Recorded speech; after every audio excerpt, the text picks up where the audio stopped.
久无落大雨，各地头水库愈降愈低。不过好消息是，气象局讲明仔载开始，方便到位会开始落雨，西半部地区会上大雨。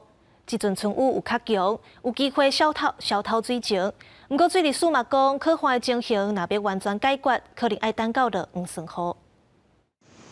今日好天，温度悬，袂输热天。不过明仔载就要变天啊！气象局表示，19开始受华南附近的风面挖进台湾。明仔载早起各地气温也是小热，甚至因为西南风增强，闪方面的东南部可能会有小风发生的机会。若是明仔载中昼过后，西半部山区就会开始落大雨。尤其明天在西半部山区会有局部性的大雨势。星期四呢，西半部和东北部地区降雨时间长。有短时的强降雨。照图面来看，19开始西半部呈现感觉色，雨量较济。气象局嘛表示，这波雨水是日春较强的春雨，全台湾会落雨3天，到22方面才会离开。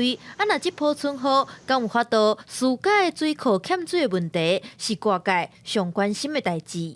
不过整体的旱象如果要解除的话，那我们还是会期盼5月底到6月初来可能可以到临的梅雨。经济水库即时水情，中南部亲像闽德水库、詹文水库拢是红中。经济部水利署嘛表示，3月全台的雨水量是历史上第2低。目前伫中南部有实施夜间减压、节水等措施来管制，嘛会用各项调度来减少欠水的影响。记者点入小凯的北昌报道。